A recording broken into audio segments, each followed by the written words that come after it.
આજના દિવસે પરમપિતા પરમેશ્વરનો પુષ્કળ આભાર કે આપણા જીવનમાં આજે એક નવો દિવસ પૂરો પાડ્યો અને તેઓના આશીષ અને કૃપા આપણા પર વરસાવ્યા તેને માટે આપ સર્વને હું રમેશ તથા રૂપ પ્રેમી સલામ પાઠવીએ છીએ. વિશેષ અમારી ચેનલ લાઈક કરો, સબસ્ક્રાઈબ કરો અને પોતાના ગ્રુપ કે મિત્ર વર્તુળમાં શેર પણ કરો. આજના દિવસના માટે પવિત્ર પુસ્તક બાઇબલ અને તેમાંથી તેના પવિત્ર વચનો આપણે વાંચવાના છીએ. અને એ પુસ્તક છે બાઇબલનું ત્રીજું પુસ્તક, લેવીયનું પુસ્તક અને તેનો 22મો અધ્યાય. તેનું આજે આપણે વાંચન કરવાના છીએ. પિતા આપ પરમેશ્વર આ વાંચન વાંચવાને માટે અમારી સહાયતા મદદ કરે અને વાંચન સમજવાને માટે, જીવનમાં ઉતારવાને માટે શ્રોતાજનોની તથા અમારી પણ સહાયતા મદદ કરે. આજનું બાઇબલ વાંચન આપણે શરૂ કરીશું. લેવીયનું પુસ્તક અને તેનો 22મો અધ્યાય.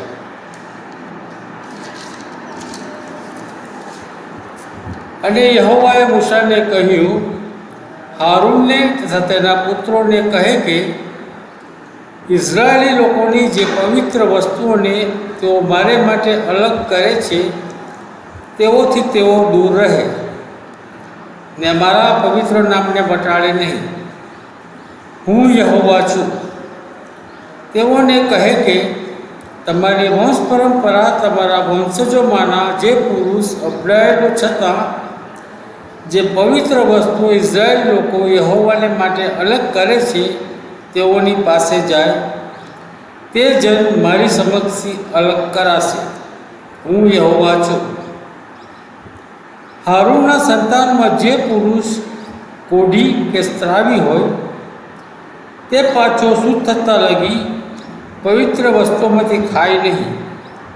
અને જે કોઈ મુર્દાથી અભડાયેલી કોઈ વસ્તુને કે જે પુરુષને ગાભ જતી હોય તેને અડકે અથવા જે કોઈ જેથી અભડાય એવા સરપટિયાને અથવા જે માણસથી અભડાવાય પછી તેની અશુદ્ધતા ગમે તેવી હોય પણ તેવાને અડકે, એટલે જે જન એવા કસાને અડકે તે સાંજ સુધી અભડાયેલો ગણાય. અને પાણીથી સ્નાન કર્યા સિવાય પવિત્ર વસ્તુઓ તે ખાય નહીં. અને સૂર્ય અસ્ત પામે ત્યારે તે શુદ્ધ થાય અને ત્યાર પછી પવિત્ર વસ્તુઓ તે ખાય, કેમ કે એ તેનો ખોરાક છે. મુર્દાને કે પશુઓને ફાડી નાખેલાને તે ખાય નહીં. રખે નહીં તે બતલાય. હું યહોવા છું.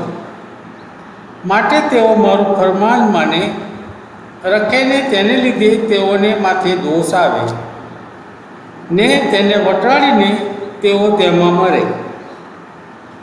તેઓને શુદ્ધ કરનાર યહોવા હું છું. તે પવિત્ર વસ્તુમાંથી કોઈ પારકો ખાય નહીં. યાજકનો પારકો મહેમાન કે મજૂર પવિત્ર વસ્તુમાંથી ખાય નહીં. પણ જો યાજક કોઈને પોતાના પૈસાથી વેચાતો લે તો તે તેમાંથી ખાય.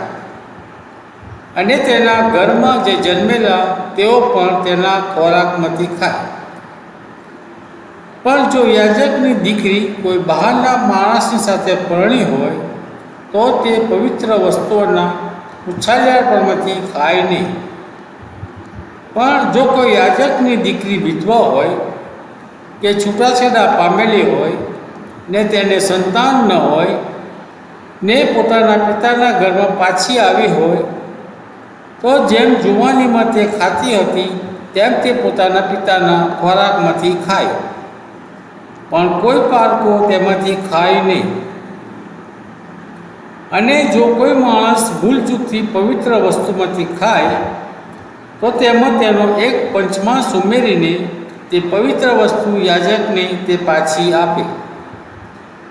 અને ઇઝરાયેલી લોકોની પવિત્ર વસ્તુઓ કે જે તેઓ યહોવાને અર્પણ કરે છે તેમને તેઓ વટાળે નહીં.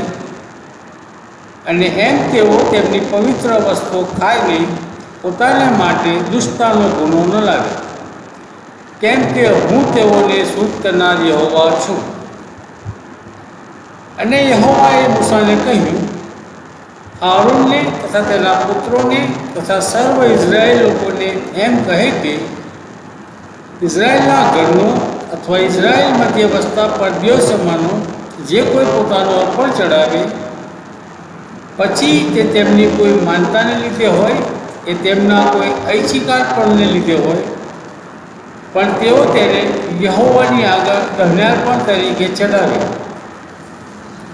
તો ગોપશુઓમાંથી કે ઘેટામાંથી કે બકરામાંથી કોઈ ખાંપણ વગરનો નર ચડાવો, એ માટે કે તમે માન્ય થાઓ. પણ ખોળવાળું કશું તમારે ચડાવવું નહીં, કેમ કે તમારા લાભમાં તે માન્ય નહીં થાય. અને જો કોઈ માનતા ઉતારવા માટે અથવા ઐચ્છિકાર્પણ તરીકે યહોવા પ્રત્યે શાંતિપણું યજ્ઞ ચડાવે, એટલે બળદ કે ઘેટો ચડાવે, તો તે ખોડ ખાપણ વગરનો હોય તો જ માન્ય થાય.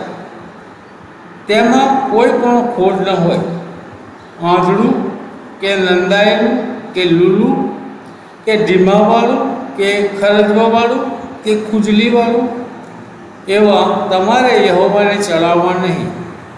તેમજ યહોવાને માટે વિધિ પર તેમનો હોમયજ્ઞ પણ કરવો નહીં. જે બળદને કે હળવાનને અધિકાંગ કે કમાંગ હોય તેવાને ઐચ્છિકાર્પણ તરીકે ચડાવવાની તને છૂટ છે, પણ માનતાને માટે તે માન્ય નહીં કરાય. જેનો કછોટો ઘાયલ કરેલો કે છૂંદેલો કે કૂટેલો કે ખસી કરેલો હોય તે યહોવાને ન ચડાવવો. અને તમારા દેશમાં એવાઓને ચડાવશો નહીં.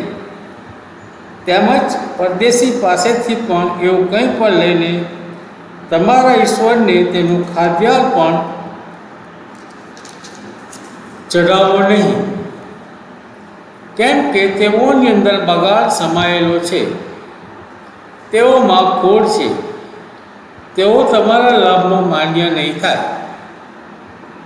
અને યહોવાએ મૂસાને કહ્યું, જ્યારે બળદ કે ઘેટું કે બકરું જન્મે ત્યારે તે 7 દિવસ સુધી પોતાની માને ધાવે, અને 8મા દિવસથી ને ત્યાર પછીથી તે યહોવાને માટે હોમયજ્ઞના અર્પણ તરીકે માન્ય થશે.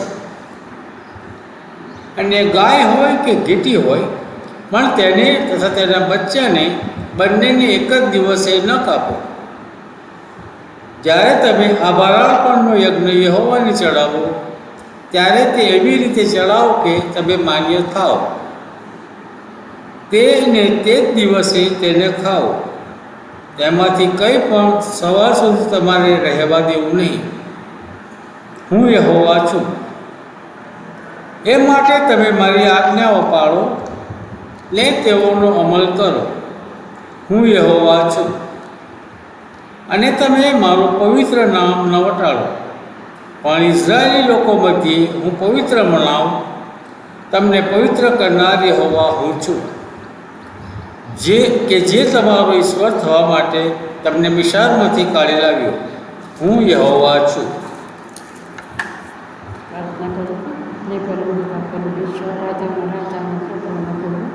અમે તમને ધન્યવાદ આપીએ છીએ. સવારથી ત્યાં સુધી તમે અમારા સાથે પાસે રહ્યા, મુસાફરી માટે તમે મદદ કરી, જામનગર તમે લઈ આવ્યા, સર્વ માટે બાપુને પુષ્કળ તમે જે તક આપી છે અમને તમારા વચનો વાંચવાને માટે પ્રભુ, એ સર્વને માટે પ્રભુ પિતાને તમારો ધન્યવાદ કરીએ છીએ. ત્યારે બાપા વચનો પર તમારું પુષ્કળ આશીષ અને તમારી કૃપા આપજો. જે લોકો સાંભળે કરો એ લોકોના હૃદયમાં તમે વાતનો વ્યવહાર કરજો, અને તમારા વચનો દ્વારા ઘણા જ ભાવ તમારી તરફ પ્રાપ્ત કરે એવું તમે થવા. જે લોકો બીમાર છે તેઓને તમે સાજાપણ આપજો, દુઃખિત પડીઓને દિલાસો આપજો, નિરાધાના આધાર વિધવાના બેરી અનાથોના નાથ તમે કરજો. જે ઘરમાં મરણે પ્રવેશ કર્યો હોય એ દુઃખિત પરિવારને પ્રભુ તમે દિલાસો આપજો. ફરીને અમે મળ્યા ત્યાં સુધી બાપ તમે અમારી સાથે પાસે લેજો. અમારી મુસાફરીને તમે આશીર્વાદિત કરજો. અમે જે કંઈ માગ્યું તમારા દીકરા ઈસુ ખ્રિસ્તના જેના નામથી માગ્યું છે, સાંભળો અને સ્વીકાર કરજો બાપ. આમીન આમીન. આજે અમે જાંબુઘોડાની મુલાકાતે આવ્યા હતા અને અમારા દિલમાં પરમપિતા પરમેશ્વરે એવી ઈચ્છા ઉત્પન્ન કરી કે આજના દિવસે અમે અહીંયા આગળ તેમના પવિત્ર વચનોનું વાંચન કરીએ અને તેના માટે અમે આજે આ જાંબુઘોડાથી રેકોર્ડ કર્યો છે. પ્રભુ પિતા, આ વાંચનને માટે તમારી સહાયતા મદદ, તમારા આશીષથી વરસાદ થવા દો. તમારા નામને માનને મહિમા વડે સર્વ જગ્યાએ તમારા નામને લોકો જાણે, ઓળખે અને માને, તેને માટે પણ પિતા પરમેશ્વર અમે તમારી સહાયતા મદદ માગી લઈએ છીએ. પરમપિતા પરમેશ્વર, આપ સર્વની સાથે પાસે રહો એવી જ અમારી પ્રાર્થના પ્રભુ પિતા તેમના પવિત્ર નામમાં સંપૂર્ણ કરે. આમીન આમીન.